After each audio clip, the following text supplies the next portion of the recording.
Hello and welcome to this week's edition of The Olive Tree with me, Julia Fisher. The aim of this programme is to introduce you to many of the believers living in Israel and the West Bank, both Israeli Jews and Arabs and Palestinians. In this country, which I visit frequently, the politics are complex and tensions run high. And The Olive Tree highlights the stories of what God is doing in the region through the lives of the believers.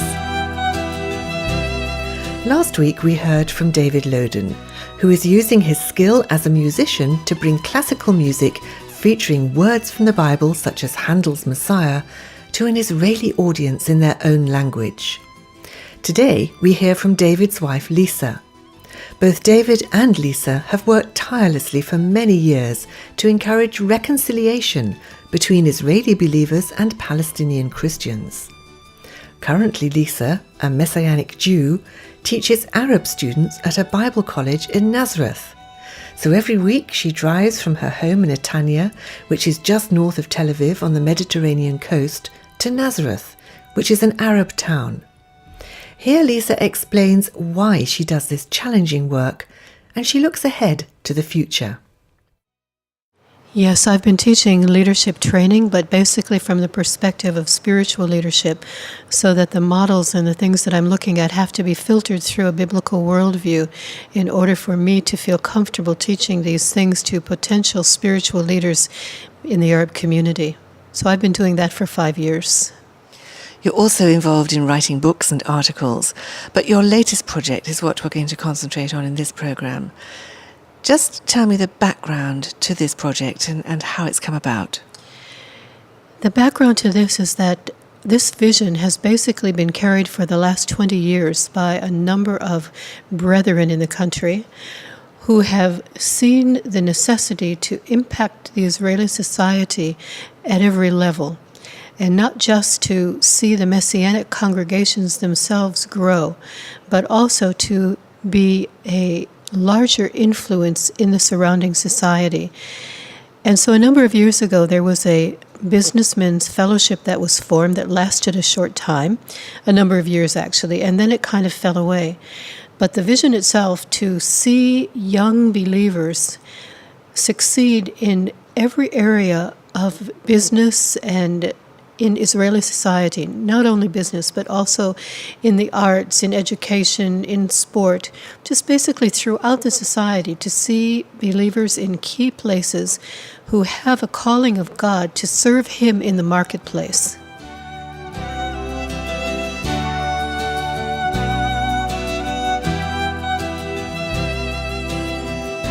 The backdrop to this is that a relatively large majority of your youth are not going on to further education. That has been the pattern in the last 40 years. Gratefully, thankfully, I can say that this is changing, so that now there are more young people from the believing community who are studying in university, more than there have ever been before. It's very exciting to see it. But the prevailing mentality up until recently has been, well, it's difficult in this country. Why don't we work for a Christian organization or go into ministry? And after all, the highest calling on your life is to serve the Lord. And serving the Lord means you do it in the congregation or in evangelism. So you've had to change this mindset. How difficult has it been? We're working on it. It takes a long time to change a mindset. But one of the things that I've been doing is going around the country and meeting with the Messianic leaders and sharing this vision with them, because everyone wants to see our society impacted for the gospel, but we don't know how to do it. What we have to do is to build the capacity, the human capacity. And so we have most of the leaders, I'll say everyone that we've met, is really standing with us and behind us. And they are beginning to recommend their young people to us. So we're working now with those who are in university, who are either pursuing an advanced degree or are finishing their first degree but show very high potential. And it's these ones that we want to work with and to help them succeed. And how are you going to do that? You're handpicking a small number, I gather.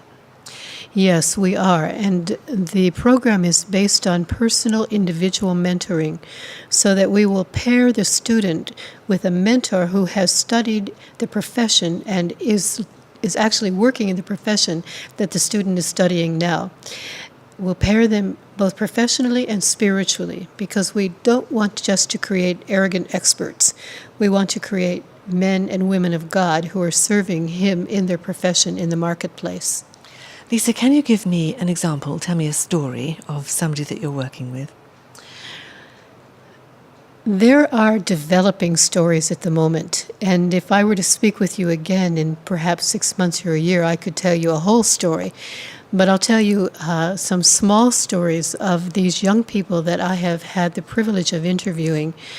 I've seen some incredibly entrepreneurial young people who are, nothing will stop them.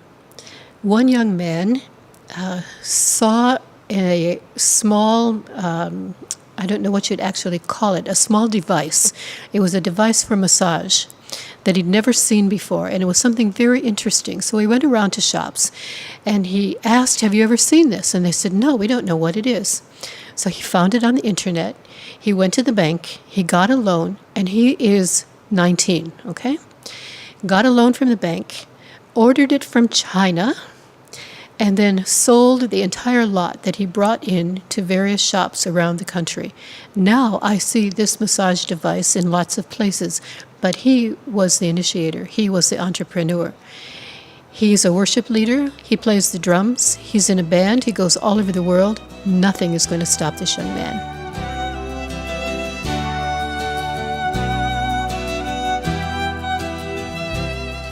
One of the reasons that you're keen to promote this is, quite frankly, because there's a lot of poverty in the country, and many in the congregations are relatively poor people. Yes, that's true. The socioeconomic level of the body of Messiah in this country, particularly on the Jewish side, is relatively low. And we want to see this country advance, and we want to see the believers become a blessing to the nation. We want to be those who can give into the society and not always be those who are on the other end receiving from our friends and our supporters abroad. Now, you've had for many years a deep interest and involvement in reconciliation between Israeli Jewish people, Israeli Arabs and Palestinians. Is this reflected in this new project that you're working on? Absolutely. When I speak of the body of Christ in this country, I'm speaking of the reality of the people here who love Jesus. And these are Arabs, these are Jews, these are Palestinians. We are all members one of another. So this program is working with young men and women who come from all the three different sectors, from the Israeli Jewish sector, from the Palestinian sector in the West Bank, hopefully we'll have one in this program, and from the Arab Israeli sector. Now, one exciting thing for me is to think that these students will be paired with mentors. One will be Jewish and one will be Arab. And this will, in doing this, I think we will see a glimpse into the kingdom of heaven, where we stand united in our working together and in our witness to our nation. Of course, one of the very challenging things for your Jewish young people is that they have to serve in the army. I think it's 2 years for girls and at least 3 years for boys. Are you finding that this actually puts them off wanting to go to university and go into higher education? Yes, it's one of the things that has contributed to this whole area of lack of education. After the army, the young people tend to be very tired, and they want a break. They're not ready to go directly into studies. So many of them will take a year away, a year abroad, and when they come back, then they have to get into life. Also, they're starting university much later, so they may be married. They may be pursuing a career, pursuing education, trying to find a job, all of these things, and they're married already with children. So yes, the military is definitely a deterrent.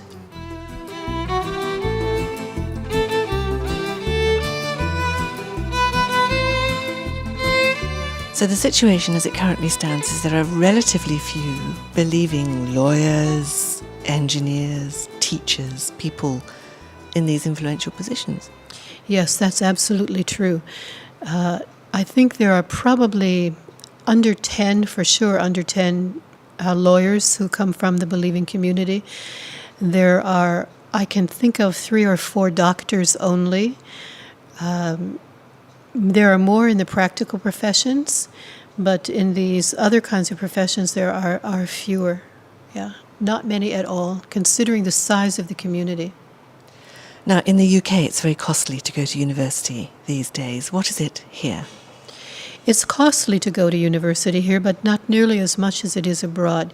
However, given the rising cost of living in this country, it's becoming more and more expensive to do everything, whether it's paying tuition or buying groceries or paying rent.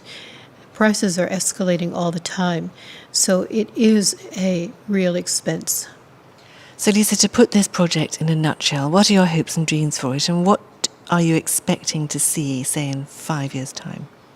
In 5 years' time, I hope to see a minimum of 50 young people who have gone through this program, who are serving the Lord in the marketplace, in places where they can exert influence, where they will be those who are not always the dynamic movers and shakers, but those who exhibit a character, a Christian, a believing character, in the places in the world, throughout the Israeli society.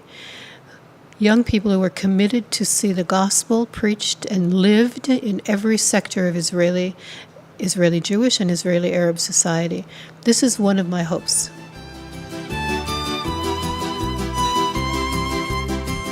Lisa Loden sharing her hopes for this new initiative to encourage young Jewish and Arab Christians to achieve their full potential. And you're listening to The Olive Tree with me, Julia Fisher. If, having heard this programme, you would like to support Lisa's work, you can do this through the Olive Tree Reconciliation Fund, a Christian charity based in the UK that supports the needs of both Jewish believers and Arab Christians living in Israel and the wider Middle East.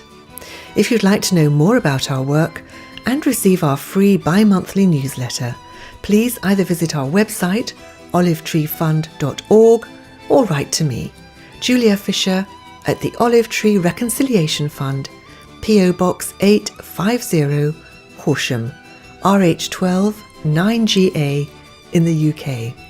Thanks for your company today. I'll be back at the same time next week for another story from the Olive Tree. Until then, goodbye.